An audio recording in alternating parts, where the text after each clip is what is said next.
Non nobis Domine, Domine, non nobis Domine, sed nomine tuo da gloria.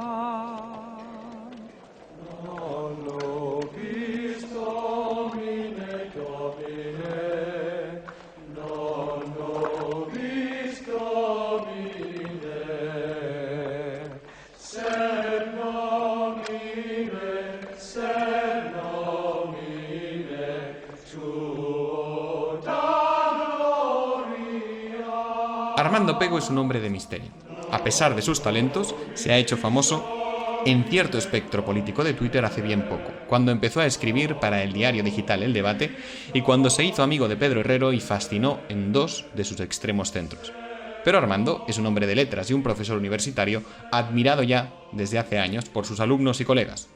También por sus lectores, los que se zambulleron en sus libros y publicaciones sobre los místicos españoles antes de los grandes místicos españoles, sobre Ramón Llull, en sus reflexiones sobre los güelfos, en su blog famoso de Cavalcanti.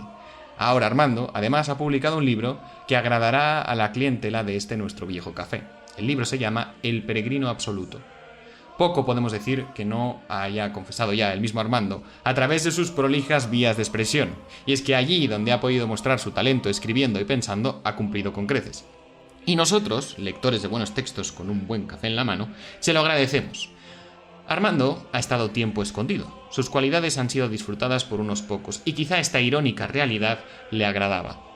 Pero ahora le ha llegado el momento de salir al mundo un poco más, y el resultado, hay que decir, ha sido un éxito. Hoy, de hecho, viene a este café y viene a charlar con nosotros de su espíritu antimoderno y de cómo ese espíritu penetra en todas las realidades que le toca vivir y las critica, desde la política hasta la literatura, pasando por la estética y el arte plástico. Armando no se engaña a sí mismo, sabe que es hijo de su tiempo y aún así se revela, y además sabe que esta rebeldía es propia de la modernidad. Pero cuando lo moderno ha exaltado año tras año, revolución tras revolución, el mismo progreso hasta la náusea, no hay problema en ser un moderno antimoderno. No es contradictorio ni traumático, si acaso mortal, pero la muerte no es el final, sino el principio. Hoy nos acompaña además José Antonio, admirador de Armando Pego y comentarista estimado entre nosotros, cafeteros. Hay que decir que es amante también de su pueblo y nos ha descubierto que Cervantes también lo era, así que viva Vélez Málaga y viva Cervantes. Algo que nos ha quedado muy claro de esta conversación con Armando es que nacemos y morimos llorando, y puede que lo que vemos a través de la ventana nos provoque más llanto durante nuestra vida, pero la intención de Armando no es desfallecer, si acaso fallecer en el intento, evangélicamente hablando, como el grano de mostaza. Armando nos propone que muramos en este viejo café por nuestras ideas, aunque sean más viejas que el café mismo. Y nosotros no vamos a contradecirle, porque es cierto que tras la muerte puede venir el fruto. Pero digo, sabiendo que nuestras ideas son algo más que un lema, digo, sabiendo que Luis está conmigo en esto, aquello que dijo Brassens, muramos por las ideas, de acuerdo, pero de muerte lenta.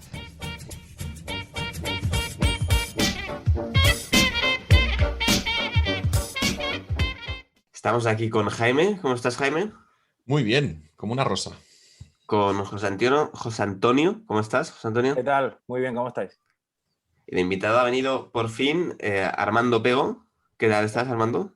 Gracias, muy bien. Muchas gracias, Luis, Jaime, José Antonio, por compartir este momento con vosotros.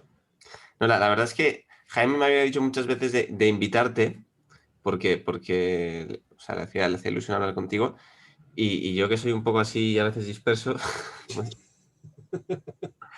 Nos pasa a todos. sí, se me había pasado, pero bueno, ya que hemos tenido la oportunidad, pues mira, pues aprovechamos. No sé por qué tema queréis empezar, Jaime. No sé si te hace más ilusión a ti sacar uno o... Yo sí que, bueno, para abrir un melón así rápido, es que expliques aquello de tu posición antimoderna frente al estado de las cosas, a la política actual, Armando. Sí, a ver cómo lo explico, porque estas cosas uno dice, pero ¿realmente soy antimoderno? Sí, soy antimoderno. Quiero decir, creo que hoy en día no se puede ser, digamos, otra cosa que moderno, ¿eh? Es decir, intentar sustraerse del tiempo en el que nos ha tocado vivir es imposible.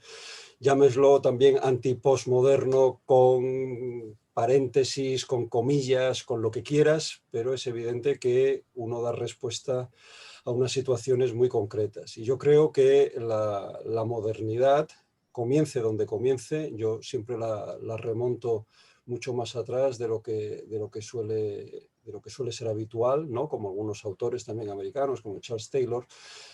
Creo que lo que caracteriza la modernidad es la ruptura. La ruptura.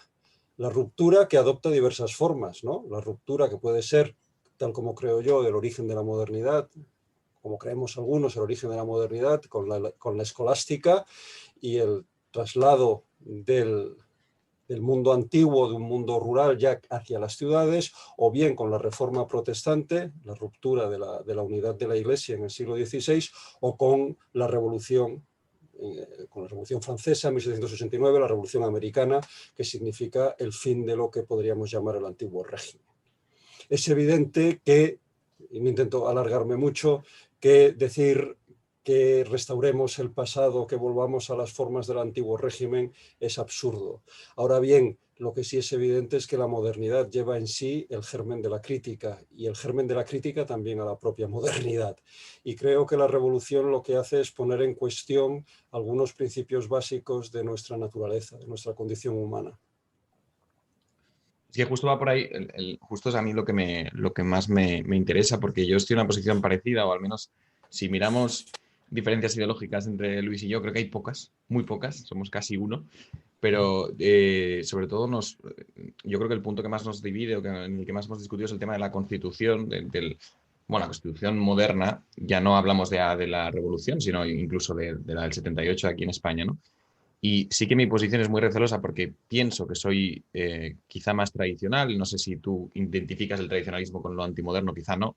Pero bueno, la cuestión es que pienso que mi posición es esa, pero también estoy muy bien al cobijo de la Constitución liberal del 78. Entonces, ¿cómo se compagina? ¿Cómo puedes hacer la crítica a la modernidad y a la vez ser moderno, a la vez estar también dentro de la modernidad, criticando la modernidad? No sé cómo lo vives tú, porque a nivel político, a nivel de participación política, ¿qué vas a hacer, ¿no? ¿A quién vas a votar? No digo que lo cuentes ahora, ¿no? Pero ¿cómo te posicionas en un debate político si sabes que todos los representantes no van a compartir o no van a representar lo que tú realmente entiendes que es la tradición, la historia? Yo es que creo que uno de los problemas que si es concretando en la cuestión de la Constitución del 78, y no tanto en la Constitución del 78, sino como toda la aplicación y la arquitectura política, en la cual yo ya no soy tan experto, soy más esteta, lo que creo es que hay una hiperrepresentatividad que significa hiporrepresentatividad. Parece que cuando hablamos de política simplemente estamos pensando en los partidos políticos y en que ellos nos representan a nosotros. Bueno, los partidos no nos representan. La representación es a través de los diputados, de los regidores, de los concejales. En cambio, en nuestro país, por las razones históricas que fuesen, los partidos políticos tienen una sobrerepresentación. De hecho, se convierten en pequeños estados dentro del Estado. Es decir, sin los partidos políticos hoy en día no funcionaría.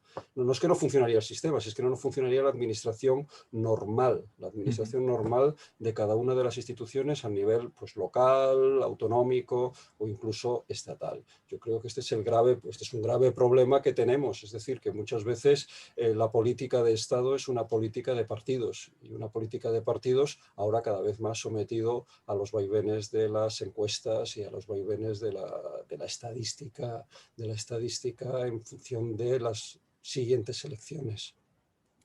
Aquí, yo el problema que tengo con esto en concreto o sea, evidentemente yo lo reconozco, ¿eh? O sea, está muy claro, ¿no? Que hay una serie de déficits dentro de nuestro sistema. Uno es el estado de partidos como tal, que crea un déficit. Bueno, normalmente lo que se suele decir es que crea un déficit de representación en la medida en que si no es, como tú bien has dicho, ¿no? Como no es el diputado quien representa, ¿no? Y como está estipulado en la Constitución, que es el mandato representativo, sino son los partidos que ostentan esa representación y que imponen un mandato imperativo que está prohibido por la Constitución, pero de facto lo imponen. O sea, es decir, todos los diputados han de responder, pues sí que crean déficit de representación, al menos esa conexión entre representado y representante.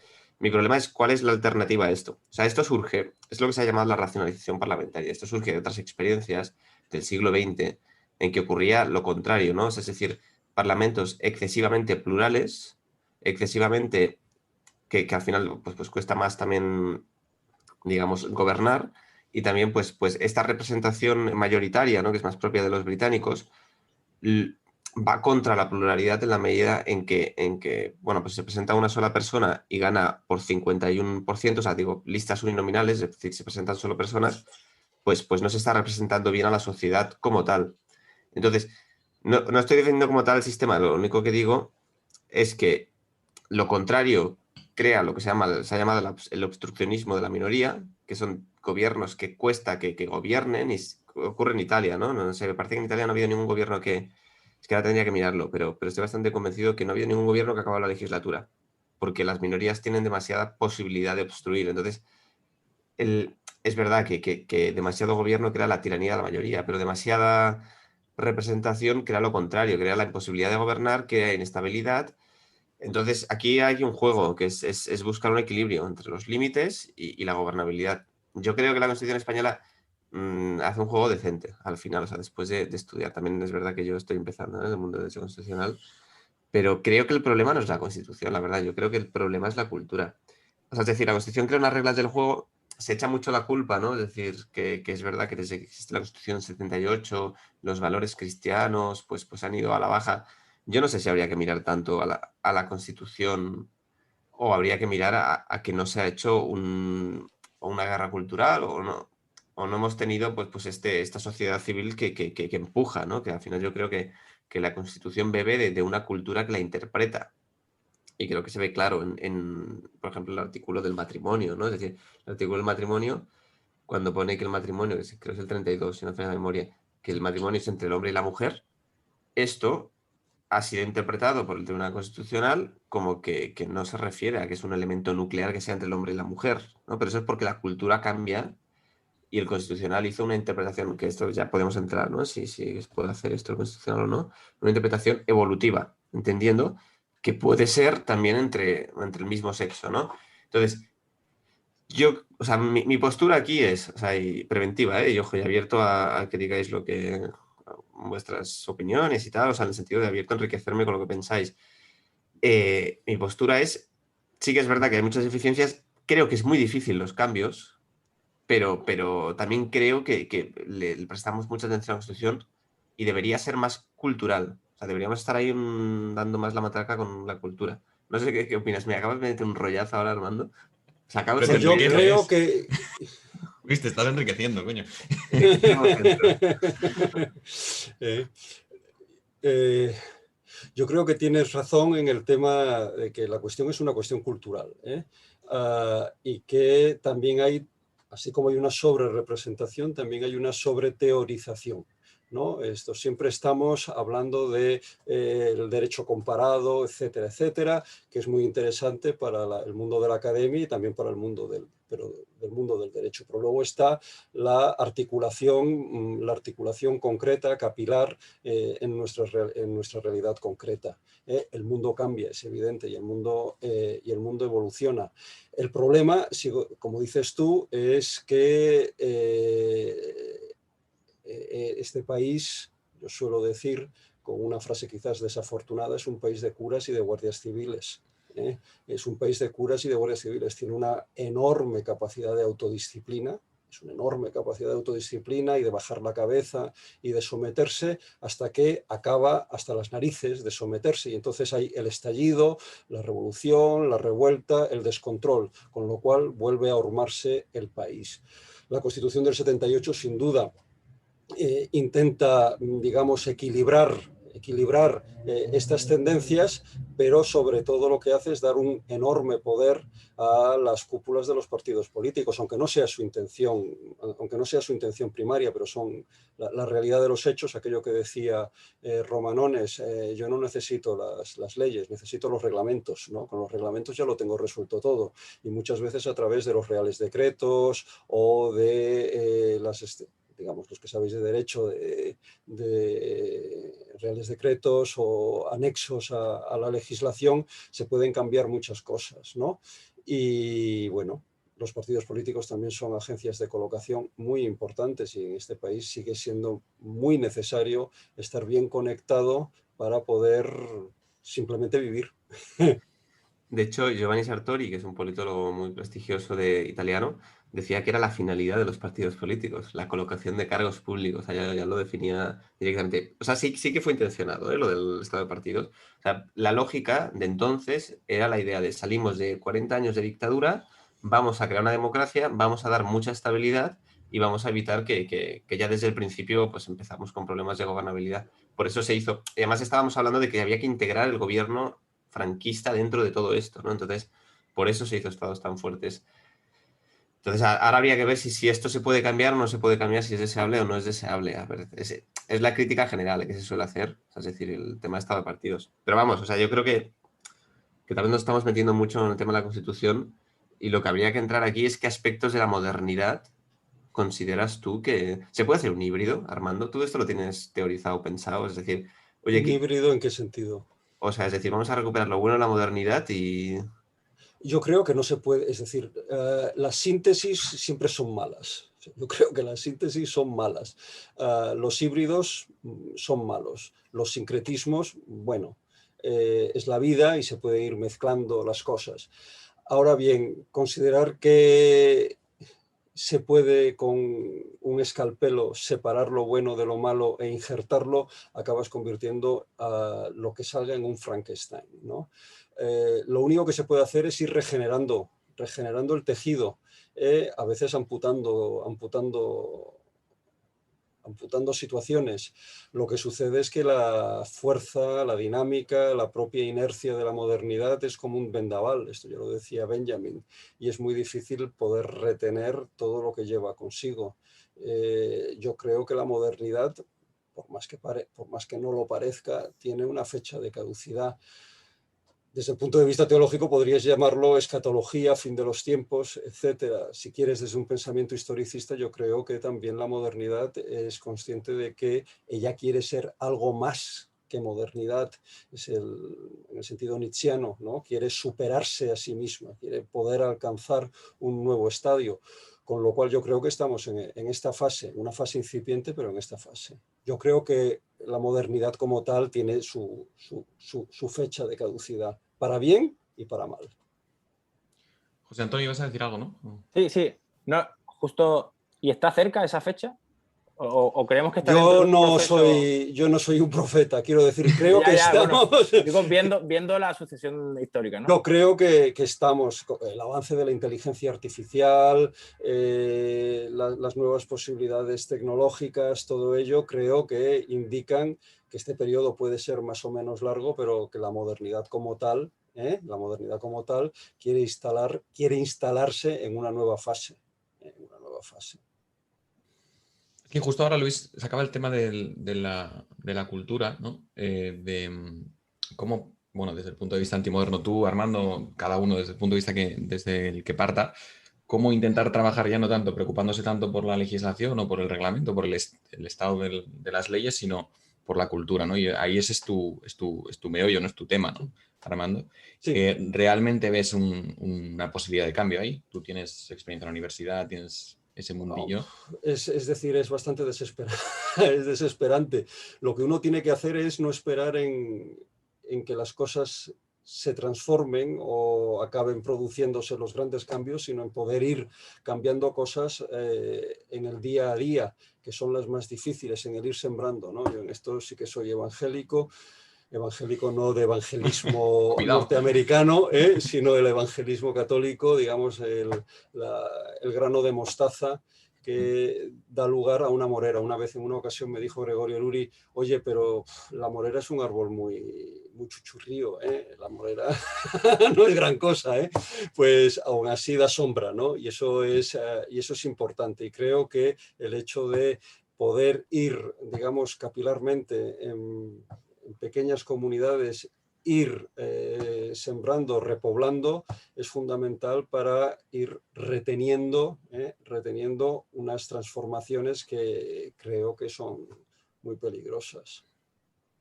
¿Podemos entrar a definir cuáles son esas transformaciones y sus peligros? Un poco para concretar, porque estamos mucho Yo en plan... creo que es el origen de la vida, el final de la vida, la atención a las personas que tienen discapacidades o debilidades, ¿no? Se comentaba que, no sé si era en Finlandia o en Suecia o donde fuese, dentro de poco no habría personas con síndrome de Down. No haber personas con síndrome de Down quiere decir que hay selección genética, llamémoslo como lo llamemos.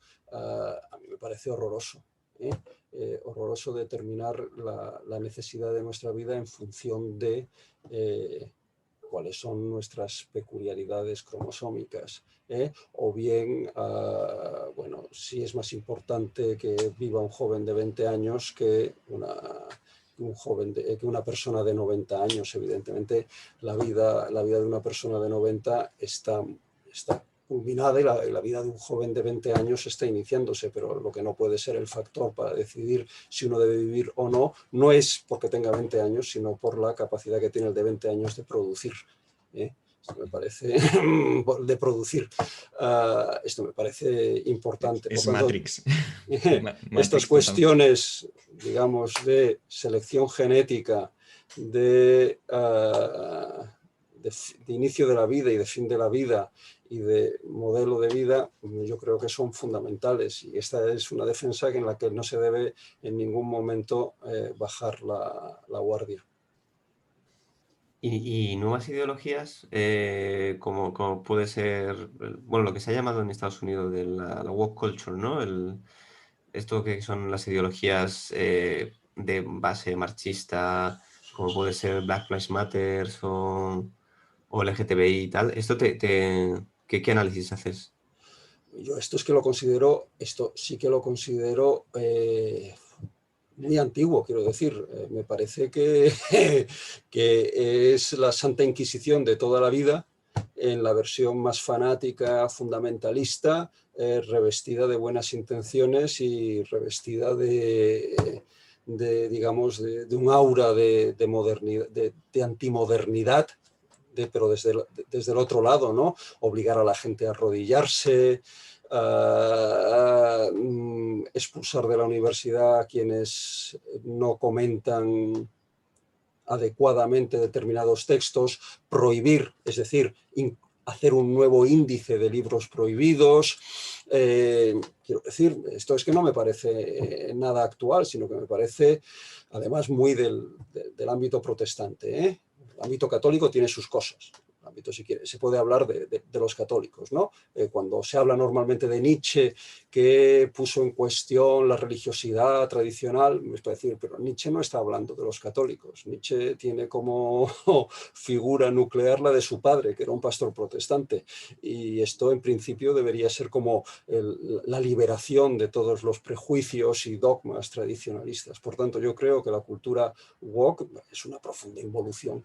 Es decir, mira que se habla de que los tradicionalistas añoran un pasado perdido. Yo creo que la cultura woke actualiza un pasado perdido y que demuestra que, bueno, que la naturaleza humana repite situaciones. Hay un famoso capítulo de, ¿cómo se llama? Se llamaban aquellos de South Park, contando cómo había sido el origen de los Estados Unidos, ¿no? Como eran unos paranoicos que se sentían perseguidos continuamente. Entonces había que huir de la reina de Inglaterra, había que huir de los indios, había que huir de los nativos, había que atrincherarse contra los negros, había que tal.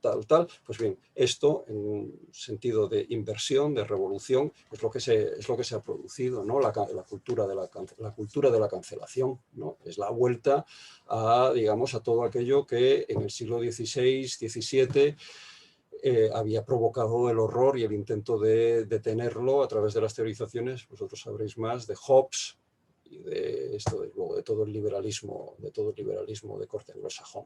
Por tanto, yo creo que es peligroso, pero no es peligroso en el sentido de que sea una novedad, sino precisamente en que es la repetición de los pecados originales de la modernidad. Es una modernidad exasperada. Ángel López Amo, no sé si sabéis quién es, decía que la Revolución Francesa era más absolutista que la monarquía absoluta que decían derrocar. Y no, esto es un posible ejemplo, ¿no? O sea, al final son más inquisitoriales que la Inquisición, ¿no? Con la que ellos supuestamente batallan. Sí, yo lo escribí para un artículo que tengo que publicar dentro de poco en el debate.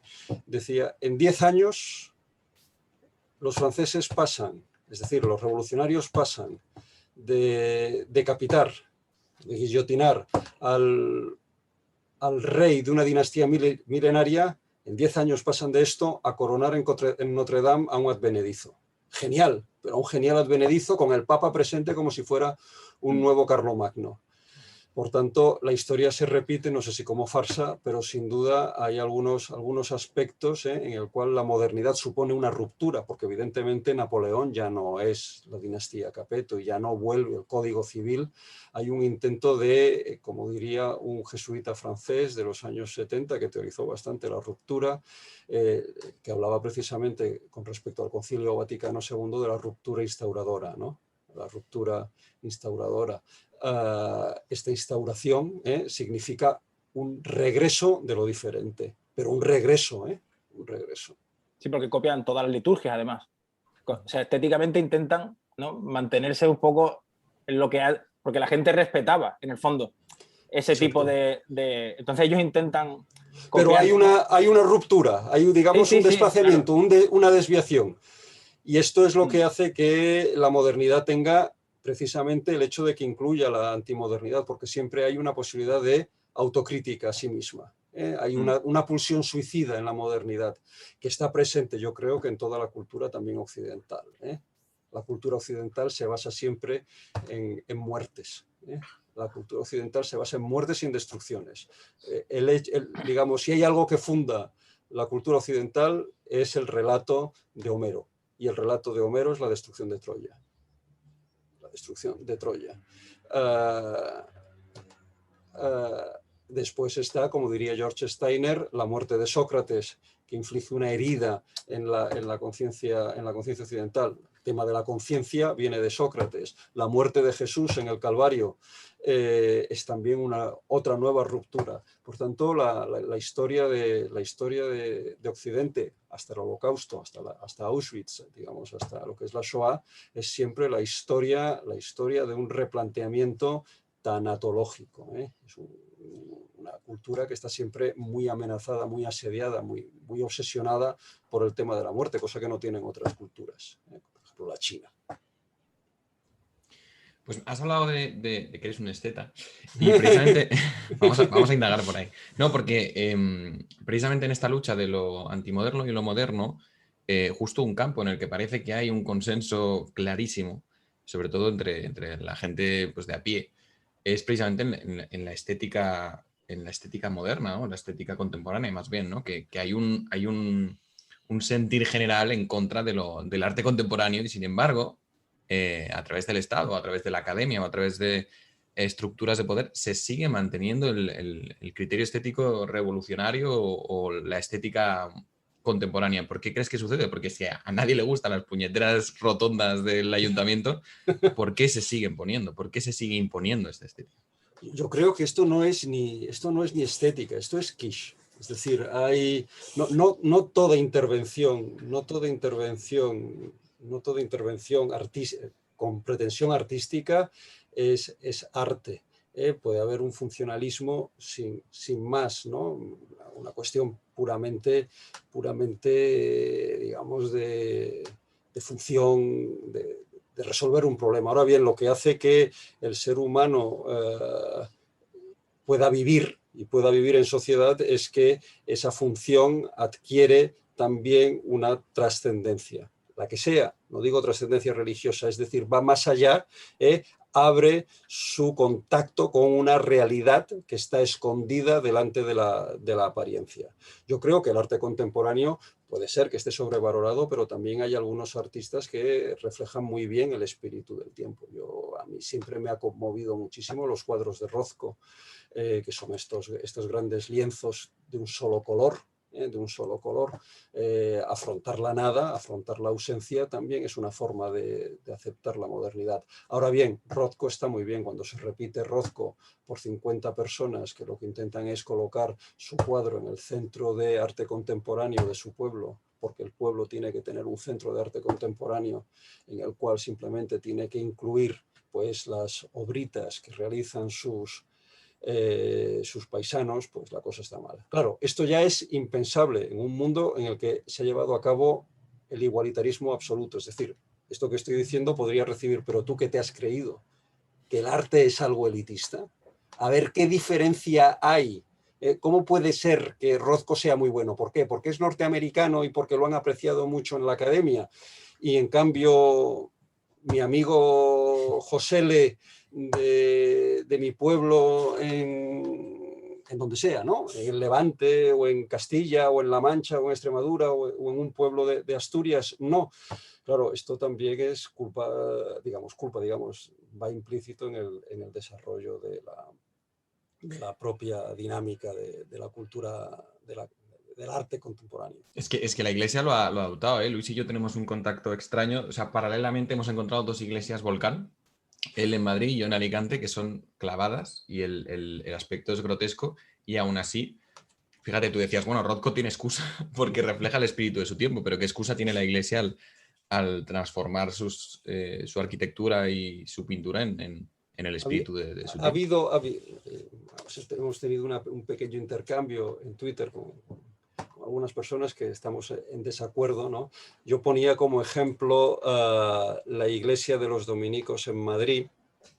La iglesia creo que es de Nuestra Señora del Rosario de los Filipinos, algo así. Estaba en la calle Conde de Peñalver, sí, creo que es la calle Conde de Peñalver. Era una iglesita neogótica del 19 que fue transformada en el posconcilio en un edificio brutalista. Un edificio brutalista que está, es decir, lo reconoces porque pasas delante de él y ves simplemente una fachada. O sea, hay todo un intento, hay toda una explicación de que tú entras en el templo y hay una gran extensión hasta el final para que así todo el mundo va encaminado hacia el altar. Lo cierto es que no hay nadie en esas iglesias. Es decir, ciertamente en las otras puede que tampoco haya nadie, pero el asunto es que si tú intentas realizar con tu obra o conseguir un determinado efecto con tu obra y no lo... Es muy común, ¿eh? Que muchas quieren ser un parking. No sé si es la vuelta a las catacumbas modernas, pero Digamos, es brutal. Esto es una intervención. Evidentemente que las iglesias se han quedado vacías, pero claro, fijaos, ¿cuántas personas pueden ir a esta iglesia de Nuestra Señora del Rosario de Filipinas? Seguro que van mucha gente, pero en teoría no apetece entrar, sobre todo teniendo presente al público al que está destinado, ¿no? Esto creo que... A ver, si es un holocausto de estos de zombies, pues parece un sitio seguro. Pero yo sí, nuclear. Es decir, a ver, yo es que soy muy viejo, o sea, aunque no lo parezca, soy muy viejo. O sea, yo nací en el 70, o sea, yo me he formado en el posconcilio, lo he visto todo, o sea, lo he mamado todo, y todo quiere decir que todo lo que pasa ahora es simplemente una repetición de lo que vimos en los 70, de otra forma, evidente, porque las repeticiones no siempre son idénticas. Yo me conozco todas las guitarras del mundo y me conozco todos los... yo como la mayoría de la gente de mi edad, quiero decirte que íbamos a la iglesia, todas las homilías que no eran homilías, en las cuales aparecían carteles, pancartas, la paz, la solidaridad, tal, no sé qué, todo aquello que era la manera de ponerse al día y de actualizarse y de romper no solamente con un pasado, sino con un pasado que parecía embalsamado, ¿no? Ha fracasado. Ha fracasado. No digo, yo creo que este es el error, ¿no? Decir que si volvemos a antes del concilio ya estará todo resuelto. No. Louis Bougier, que era un liturgista de origen protestante que se convirtió al catolicismo, también de los años 60-70, dijo que la liturgia antes del concilio era una liturgia embalsamada y que la liturgia después del concilio era una liturgia en descomposición. O ¡Qué optimista! Muy bien. ¿Y ahora qué hacemos?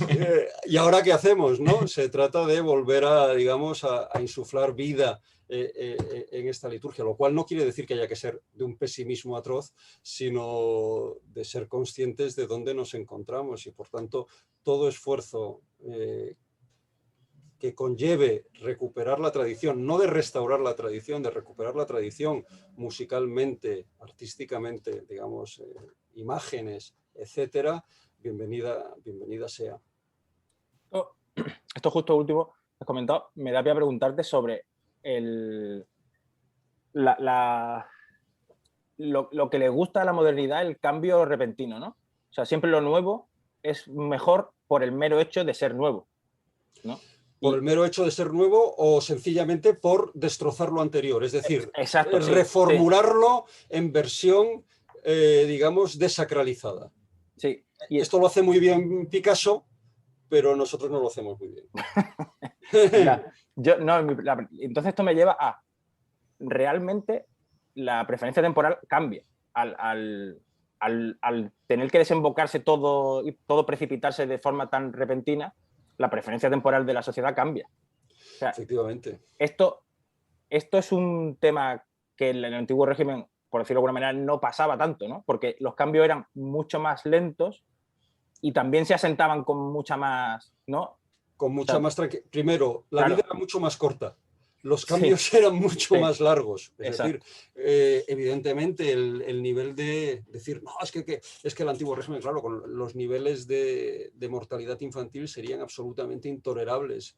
Serían absolutamente intolerables en nuestra sociedad. Pasan en países. O sea, cuando vas al África, hay países en que la media de vida son 45 años, 40, 45 años, y el nivel de mortalidad infantil es altísimo.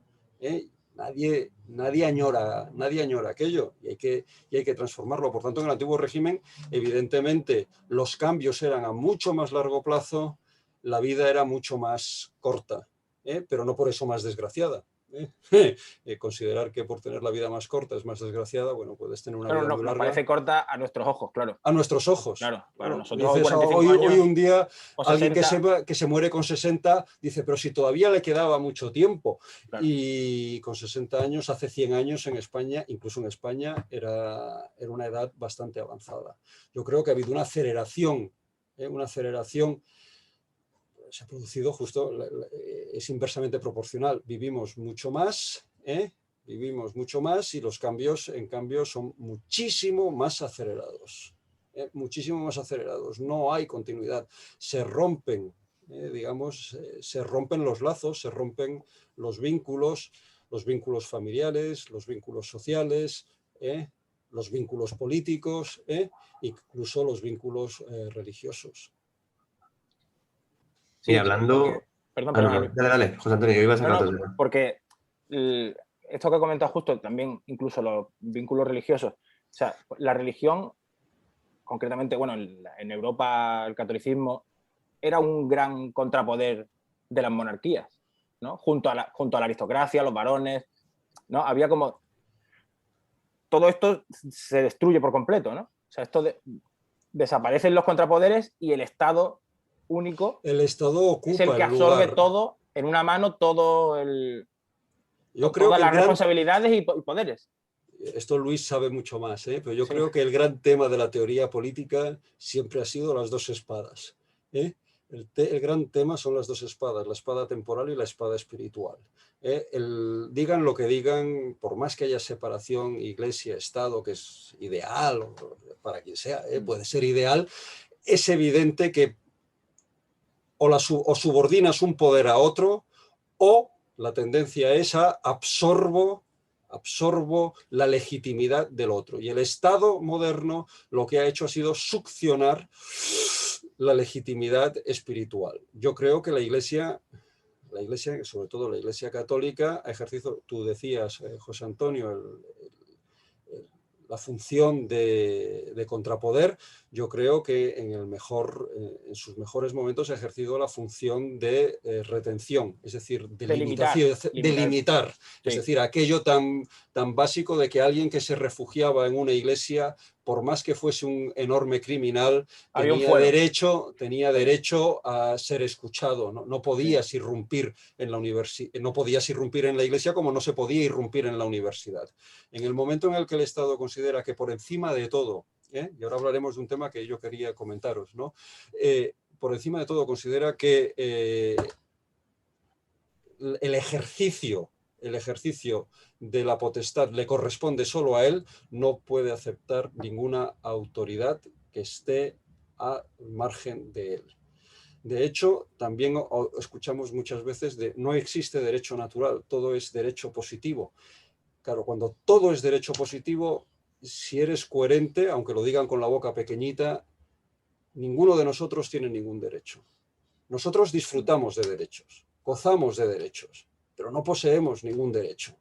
El Estado nos concede el derecho, nos lo puede ampliar o nos lo puede recortar. Y con lo que respecta a Luis, y ahora diré las cosas que seguramente no debería decir, yo ahora con mi polo naranjita o rosadito, digo, podría darse el caso de que en un momento determinado se dijese hay que prohibir, del mismo modo que se ha admitido el matrimonio homosexual, se podría llegar a un momento en el que pudiera decirse habrá que prohibir el matrimonio heterosexual. Habrá que prohibirlo. Y uno dice, hombre, pero ¿cómo te pones? Esto es absurdo, esto es tal. Pensad que yo en lugar de este polo naranja me pongo una camiseta con un lema solidario, con el arco iris, me pongo un fular palestino y digo que el matrimonio homosexual, que el matrimonio heterosexual perpetúa situaciones de injusticia, situaciones de patriarcado, de violencia contra la mujer y que por tanto debería ser, digamos, el matrimonio como tal debería ser suprimido. Sería enloquecido, sin duda. Sería enloquecido, pero el Estado podría decir, por parte de los equidistantes, de la parte equidistante, de hay que tener en cuenta en qué situaciones hay que regular. Busquemos una forma de regular que respete todos los derechos. Respete los derechos de todas las partes. ¿Hasta cuándo? No. De hecho, se ha hablado en algunos momentos de la necesidad por parte de algunos sectores feministas de que el matrimonio tuviese una fecha de caducidad, quiera o no quiera las personas. Es decir, tú, como un contrato, dices un contrato por 5 años. Al cabo de 5 años queda disuelto. Luego, si quieres, lo renuevas. Todo esto que puede parecer absurdo y que evidentemente es un juego, digamos, un juego de posibilidades, está implícito en ese derecho que tiene, en el derecho no, en la posesión que tiene el Estado de nuestros derechos, en la posesión que tiene el Estado de nuestros derechos. No tenemos derecho a la vida, sino que el Estado nos concede el derecho a la vida y nos concede también la posibilidad de cuándo queremos prescindir de ese derecho. Llámese eutanasia, llámese aborto, llámese muchas cosas. Evidentemente, las situaciones personales de cada uno son muy difíciles y en estas cosas hay que andar con mucho ojo, pero creo que son riesgos que actualmente nos están amenazando. Sin ir más lejos, o sea, es decir, o sea, ya no yendo al ejemplo del matrimonio, un ejemplo que se suele considerar como pilares de las democracias constitucionales, como es la libertad de expresión. Es decir, un lugar donde no hay libertad de expresión realmente no se puede hablar de que haya una democracia constitucional como tal, o una democracia liberal. Esto ya está en juego. O sea, con lo que hemos hablado antes de los neopuritanismos, o sea, es decir, si la libertad de expresión, si la cultura cambia, digamos, los márgenes en los que se mueve lo políticamente correcto y aquello de lo que se puede hablar van cambiando, ¿no? Y estos nuevos delitos, ¿no? Que son los delitos del odio, que pues se dedican a buscar o, digamos, a identificar quién odia a una raza, a una persona y tal, a pesar de que a priori tienen buenas intenciones, evidentemente, ¿no? De vamos a vivir en un país en el que todos nos queramos, tal igual, viendo cómo lo instrumentalizan, pues este tipo de ideologías pues se acaban convirtiendo en una manera de controlar el lenguaje y de controlar lo que puedes decir y lo que no puedes decir. Eso ya es un ataque contra la libertad de expresión. Entonces, si la cultura cambia, si se acepta esto, ya estamos en, digamos, porque esto está habladísimo, pero la idea de que las palabras son lo que utilizamos para pensar y que condicionan la manera en que pensamos y que hoy en día, que esto es de herencia del marxismo, ¿no? Que se nos están colando una serie de palabras que tenemos que decir para representar la realidad, como puede ser el feminismo más radical, ¿no? Que tenemos que hablar del patriarcado como tal, o palabras que no podemos utilizar porque son racistas o maneras de referir la realidad porque son racistas desde este punto de vista neopuritano, ¿no? Es decir, esto lo he dicho en alguna ocasión, tú puedes decir que la cuestión, o sea, tú puedes hablar de la inmigración sin decir, sin tener la postura de que hay que coger a todo el mundo porque que somos buenas personas y si no eres mala persona. Es decir, puedes plantear que hay una serie de mafias que se está aprovechando de gente menores de edad y que nosotros estamos tragando todo esto y lo único que ocasiona es que personas que deberían estar con sus familias o estados que deberían estar atendiendo a sus ciudadanos, pues acaban aquí siendo caldo de cultivo para las mafias de aquí, porque no tienen la familia, que es la estructura nuclear que precisamente evita que caigas en estas cosas y te dirige por la vida, ¿no? ¿Esto tú lo puedes hablar, teniendo una conversación seria hoy en día? O sea, yo creo que no. O sea, yo creo que hablar de la cuestión de la inmigración hoy en día, pues te califican de racista. Solo sacar la cuestión, es decir, oye, vamos a buscar pues esto, la mejor regulación posible para evitar que haya personas que sean caldo de cultivo de las mafias, para evitar que haya personas que se mueran en los mares. Es decir, vamos a dejar de pensar que la única solución es que todo el mundo entre y vamos a ser felices porque la multiculturalidad está muy bien. Oye, es que hay culturas que no son compatibles con la cultura occidental. Y esto es así. Entonces, vamos a tratar de buscar las soluciones que, sobre todo a medio y largo plazo, pues que sean más razonables. Pues esto hoy en día bueno, pues está en juego, ¿no? Está siendo asediado, ¿no? Y va en contra del corazón de nuestras democracias. Y lo que decías, Armando, o sea, también lo hemos comentado alguna vez, es la paradoja de Bekenfeld, es decir, la democracia bebe de unos valores que ella misma no puede generar. Y es verdad, es decir, la democracia como tal es relativista. El liberalismo crea unos procesos, una serie de límites y contrapoderes, pero que necesita de otras cosas. Es decir, si no hay esta cultura, si perdemos nuestra cultura, las democracias se suicidan, es evidente. Y este es el gran problema que tiene las democracias. O sea, esta tensión que hay, que comentabas tú antes, en que se puede suicidar, ¿no? Lo moderno, la democracia es clarísimo. O sea, nosotros democráticamente podemos escoger tener a un dictador. O sea, es evidente, reformamos la Constitución y venga, vamos a poner a Pablo Iglesias, que sabe de lo que habla. Pues, o sea, es evidente, ¿no?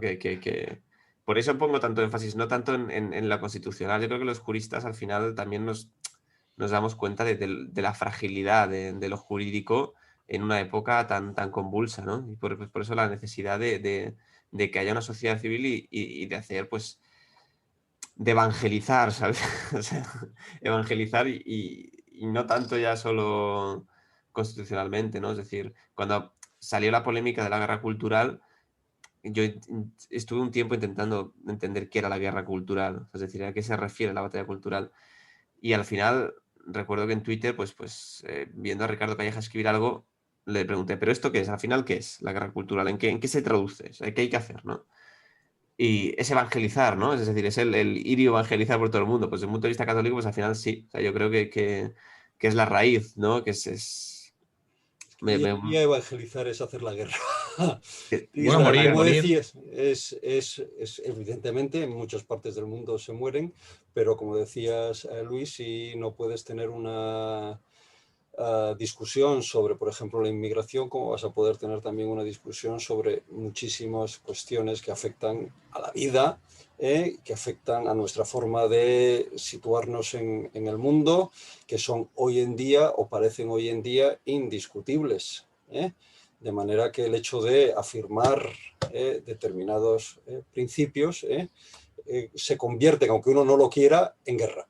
Es decir, uno no va a la guerra y se encuentra que está en medio de la guerra. Oye, a mí me gustaría hablar también, no sé si queréis comentar algo, pero me gustaría hablar también de tu tesis doctoral es sobre oración, o sea, libros de oración de... El 16, bueno, esto fue la parte postdoctoral que hice. Me fui sí, esto lo comenté con Pedro Herrero en un programa de Extremo Centro. Me fui a Londres, estuve 2 años en Londres, quizás porque quería también dejar el país, alejarme. Tampoco aquí es que fuera a tener muchas oportunidades, sobre el renacimiento espiritual, lo que llamé el renacimiento espiritual, los tratados de oración en el siglo XVI.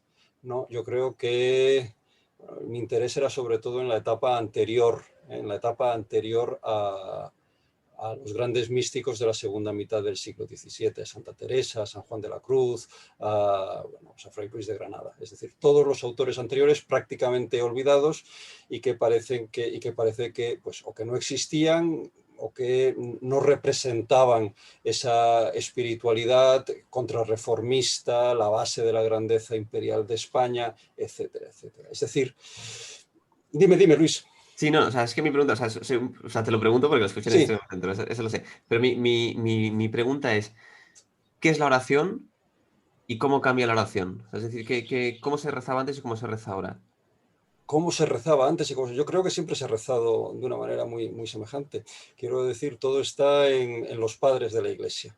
En los padres de la Iglesia, en San Juan Damasceno, cuando dice que la oración es elevación del alma hacia Dios. La elevación del alma hacia Dios. Sobre esto, desde los padres de la Iglesia, a lo largo de toda la Edad Media, hay una discusión que se concentra en la escolástica sobre la distinción entre la oración vocal y la oración mental, que es, digamos, la base de la discusión del humanismo. ¿Basta para orar repetir oraciones sin más? ¿Basta para orar repetir oraciones sin más? Esta discusión se retoma después del concilio, cuando dicen que todas las devociones tradicionales deben ser sustituidas por una espiritualidad madura. ¿Qué es esto de estar rezando el rosario? ¿Qué es esto de estar haciendo la novena al Sagrado Corazón, la novena de la gracia o tal? Que estos son simplemente supersticiones que no implican, digamos, el compromiso de la persona. Bien, esta discusión está en Erasmo. Es decir, no por rezar 10.000 Ave Marías o 9.000 Ave Marías te vas a salvar, mientras que a lo mejor basta, digamos, un segundo o varios segundos de un contacto con Dios profundo para digamos, tener una experiencia, la experiencia de la propia realidad, de la conexión con la divinidad. Yo creo que estas cuestiones, la cuestión de la subjetividad, de la construcción de la propia identidad, que es muy moderna, es la base de la oración, y es la oración la que proporciona y la que insufla a la modernidad. Yo creo que no se puede entender lo que es la Reforma protestante, pero tampoco la Contrarreforma católica, sin esta meditación continua de cómo influye en nuestra vida la lectura y la meditación sobre aquello que leemos. Llámese, en principio, el Evangelio, la vida de santos, lo que tú quieras, y por otro lado, lo que hemos ido construyendo a lo largo de estos siglos, también la meditación y la crítica de las obras que hemos ido organizando. El Quijote, ahora voy a ponerme en plan estupendo, el Quijote sin la meditación ignaciana o sin lo que es la formación jesuítica de Cervantes sería muy diferente, ¿no? Esta idea de que el hombre entra en contacto con Dios directamente a través de la oración, pero también a través de una comunidad, que es una comunidad religiosa, pero también es una comunidad política y social. Porque al final la conclusión más o menos clara del catolicismo es combinar esas dos vertientes, ¿no? Tanto la oración vocal como la oración mental. Como la oración mental, exactamente. Es decir, yo cuando cojo la moto no puedo hacer oración mental. Si cojo la moto tengo que hacer una oración vocal rápida porque te tienes que concentrar en la conducción y dices, mira. Claro, el asunto es lo que viene a decir es lo que hagas, sé consciente de lo que hagas. Y este intento también está en el posconcilio, en todos estos, digamos, en toda esta versión mística que puede gustar más, puede gustar menos, puede tener sus dificultades, que es, por ejemplo, la vía de Thomas Merton, ¿no? Ser consciente, ¿no? En el mundo sobre todo más monástico, ser consciente en cada momento de lo que uno está haciendo y poniéndolo al servicio de Dios. Es decir, montar en la moto e ir consciente de que uno debe respetar las señales de tráfico, de que debe ser prudente, de que no está en la vida simplemente para conducir la moto, sino que la conducción de la moto significa no se agota en sí misma. Yo creo que esta es una base. Por tanto, la oración vocal también es el respeto, esto lo repite una y otra vez Santo Tomás, es el respeto a saber lo que uno está diciendo. Nadie dice que haya que repetir sin más oraciones, sino saber lo que uno está diciendo, elevar la mente a Dios. ¿Es posible que no haya una sin la otra? Porque ahora, bueno, se utiliza muchísimo la famosa frase de Pascal de que el problema de nuestro tiempo es no estar a solas con nosotros mismos, nadie es capaz. Pero claro, hoy en día el mundo moderno ofrece muchísimas formas de oración mental. Lo que pasa es que no hay nadie con quien hacerla, pero toda la meditación, el mindfulness se ha impuesto. Pero ahí lo que falta es una parte de oración vocal, una parte de liturgia que ya la están imponiendo más o menos. Vemos algunas canciones repetitivas de algunos feminismos y tal. O lo que falta es precisamente la trascendencia, que no hay con Claro, qué. claro, es decir, es decir, la oración en sí misma no tiene ningún valor si no es a quien se dirige. El cristiano no se pone en contacto consigo mismo, se pone en contacto con otro, se pone en contacto con el otro, se pone en contacto con Dios, es decir, abre un diálogo con Dios, con Cristo, que en el fondo lo que le impulsa es a ponerse en contacto con el otro, es decir, con el que está al lado. Por tanto, la dimensión no es una dimensión simplemente individual, la de la oración, no es una dimensión de, digamos, de autorreferencialidad, sino es una dimensión de apertura. La oración a lo que te enseña es a estar, a ser consciente de lo que te rodea, a ver, como dirían los místicos del 16, a ver a todo en Dios y a ver a Dios en todo. Y a ver a Dios en todo, a todo en Dios y a Dios en todo, ¿no? ¿Se puede cambiar a Dios con la oración? Se puede cambiar a Dios. Bueno, cambiar la voluntad de Dios con la oración. Oh, este es otro otro tema, vamos, otro gran tema, ¿no? Que lleva muchas discusiones. Yo creo que cuando uno se abre al otro, el otro no es que cambie, es que acoge. Acoge lo que uno recibe y por tanto en aquello que hace no está cambiando su voluntad, simplemente está cumpliendo su voluntad. Entendemos muchas veces la voluntad como una decisión tomada, es decir, ahora va a ser esto así y uno pide para que esto no sea así, sino que sea de esta otra manera. Yo creo que no es tanto el producto como el proceso. Yo creo que a Dios se le cambia en el sentido de que el hecho de hablar con Él, el hecho de ponerse en contacto con Él, significa cumplir su voluntad y en el cumplir su voluntad ya estás transformándote, transformando la realidad, llevándola hacia su cumplimiento.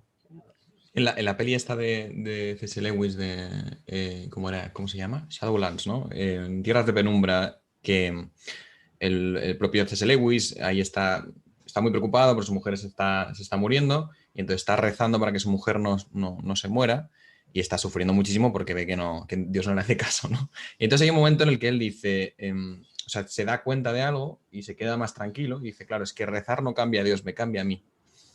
Y yo lo conectaba un poco con esa idea de, creo que es Jacques Philippe, ¿no? Que dice que el hecho de rezar, aunque tú no seas plenamente consciente de los cambios que se están operando en ti, ya se produce, ¿no? Es decir, ya el estar abierto ya te cambia, ya Dios está obrando dentro de ti, ¿no? Es esa apertura. Por eso digo que se cumple siempre su voluntad y no es simplemente que uno acepte la voluntad, acepte la decisión del otro, es decir, nadie se muere porque Dios ha decidido ahora se muere, sino porque las cosas son así, es decir, sí, están en el plan de Dios, pero no es voluntad de Dios en el sentido estricto, decir, no, ahora este muere, ahora este vive, ahora este tal, ahora este cual, que me pidan, que no me pidan, sino que esa transformación de la que hablas tú, sitúa al ser humano en una nueva dimensión, que es la dimensión de la eternidad.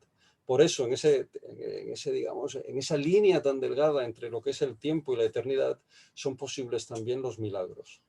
Son posibles también los milagros. Negar los milagros yo creo que es uno de los grandes pecados de la modernidad. Y uno de los grandes pecados también del liberalismo eclesial, del liberalismo eclesial, ¿no? Esto de la película famosa de Dreyer, ¿no? De la palabra, ¿no? A veces yo la ponía a algunos alumnos y algunos alumnos me decían, no puede ser, lo está imaginando, no ha resucitado. Es decir, esta, digamos, incapacidad para aceptar que la sorpresa, la maravilla, ya puede darse en este mundo. Esto que parece que es imposible en este mundo, ya puede estar anticipado en un sentido eterno. Se pueden dar esos milagros como la victoria en la famosa batalla cultural o en la cultura, ¿no? Efectivamente, sí, pero bueno, todo siempre es precario, ¿no? Yo creo que el cristianismo, a diferencia del judaísmo o a diferencia del islam, no tiene un corpus legal. Luis, es cierto. Esto no es cierto. jurisconsulto. Es decir, no hay. Es decir, hay un derecho canónico, pero el derecho canónico no es de origen divino. El derecho canónico no viene dado por Dios. En cambio, Se Estaba- basa en la revelación, ¿no? Se basa en la revelación, pero no es, digamos, como el Corán. Claro. No es como el Corán, ni es como las tablas de la ley. Es decir, el Deuteronomio, el Levítico, ¿no? No hay un código divino. Es decir, hay un código basado, pero es un código positivo. De hecho, si algo nos debería poner nerviosos a los católicos, es la capacidad que tiene nuestra Iglesia para encontrar excepciones. En la aplicación de los cánones. Hay una excepción tal, esto es pura positividad. O sea, si la cosa fuese de Dios, la cosa tal como es, punto, se acabó. No, en ese sentido, digo, que está muy bien, pero digamos, este hecho hace del cristianismo que nuestro vínculo con la realidad humana, con la realidad temporal, es muy fuerte, estamos encarnados, pero no tiene la última palabra esta realidad. Estamos de paso, estamos en una peregrinación, en un camino, y vamos haciendo. Peregrinación absoluta, ¿no? Una Peregrinación peregrinación absoluta. absoluta. Aquí estamos de paso. Llegamos llorando y nos vamos muchas veces llorando también. Bueno, lo que está claro es que en el otro lado no está la modernidad, así que eso que nos llevamos, ¿no? ¿Te imaginas? Qué susto la iglesia del volcán en la eternidad. El cielo es la modernidad, ¿no? El cielo es la modernidad, ¿no? Los filósofos. Muy bien. Aquí estamos. Bueno, pues vale, ya hemos pasado la hora, así que si tenéis alguna pregunta, alguna dudilla más que soltar, adelante. No, o sea, hablad ahora o callar callad para siempre. Somos un poco también rituales, aquí, o sea... Sí. Yo quería agradeceros a los tres, a Luis, a José Antonio y a Jaime, que su hermano yo lo conozco, no lo hemos dicho, pero lo conozco es el nexo. mucho. El nexo es Carlos, sacerdote de la diócesis de Barcelona. Os quiero agradecer a los tres, la invitación y el haber podido conversar con vosotros durante esta horita y que hayáis aguantado también mis... genialidades. Que si no, ¿quién se lo va a decir si no soy yo? ¿Quién me va a decir que digo genialidades? Si qué no moderno soy yo? eres, qué moderno eres. Qué moderno soy. No, te iba a decir que, y las genialidades de Luis también. Que... Hombre, pero... Hoy me he marcado un pequeño extremo centro, ¿eh? Has hecho un Pedro Herrero, sí. Sí. Lo que pasa es que todavía te falta callarme. Exacto. Espérate un momentito. O sea, ya la próxima te invito para que me escuches. Oyente. Muy bien.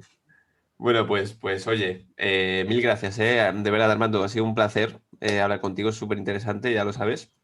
Y de hecho, yo creo que la manera de calificar lo que acabamos de oír es genialidad.